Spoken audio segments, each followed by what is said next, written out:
I start to work the arm lock, and then he may try to stack me or something and prevent this arm lock, tries to drive into me. So I'm gonna hook the leg and I'm gonna roll him over. And he's immediately gonna join hands. And this is the challenge, is how to break that grip and what to do about it, or how to follow it up even. And there are a number of things you can do. Now for starters, I can use your legs. So this is my primary hooking arm, by the way, right against right.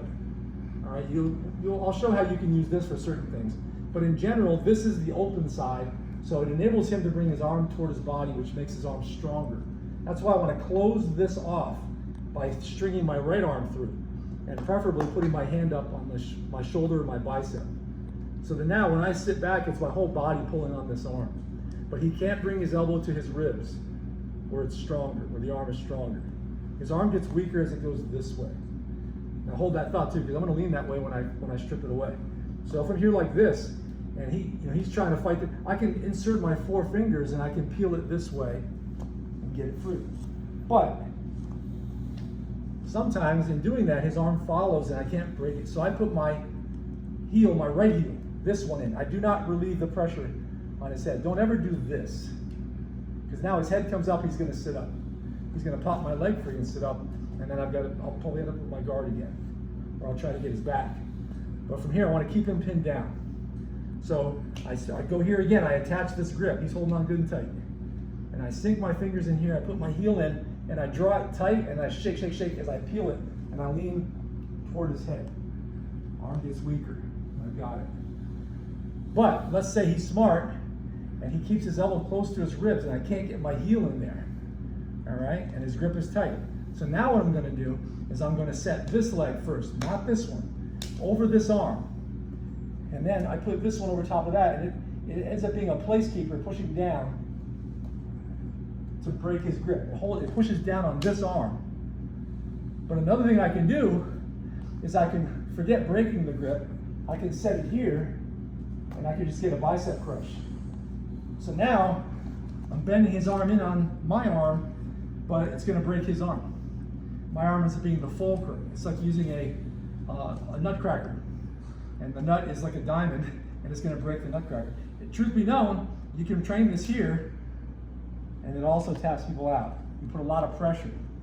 And the way you train that, this is something also, we get into attributes. So if you want a Kimura or a figure 4 in this context also, that destroys arms, and here's how you train it, isometrically. This is a baston, this is a stick we use for college. I'm going to use a towel for a pad because otherwise it's going to hurt my forearm. It's a little bit big. It's a little better. I put this on my forearm and I put this through my arm. Put this on top of my forearm and I grab it here and here, thumbs out. And then I just flex. Okay, so we're here again. He's on his back. So even if he resists, I can close this here and here, and it's gonna, you could snap his arm, and I'm not gonna, of course, do that. But I could also set this over and peel it away, okay? By putting the pressure. But I can get the bicep crush too. I can be here, and I can close on it. I can even wrap it around, yeah. And crank it. Now also to break the grip, I can switch up to something else. Now here I'm going to use this arm to hook. All right, so that I can pull this on the other side of my leg, and then I'm going to insert it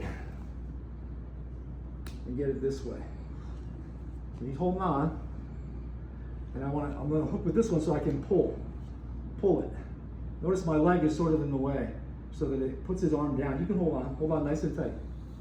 All right, now I insert here, and then this elbow pulls back to my ribs, and I turn, and I've got him. You okay? That's real tight, real fast. I hurt you, did it? Okay. Now, if he really is strong, he might push his arm out of it, and then I go right back to my arm lock too. So I'm either going to get a Kimura, or I'm going to get a straight arm lock. All right. Now, another thing is, when you can't break a grip, then you just go around things. You slip through things. So I'm here like this, and I pull my leg back and insert my toes. And now I can let his head in. He'll get up, and as he gets up, he walks right into a triangle from here. And there's always an arm lock follow-up too, but I've got a real tight triangle off of any arm lock where he's strong and stubborn and I can't break that grip. I just insert my toes and I get a triangle anyway.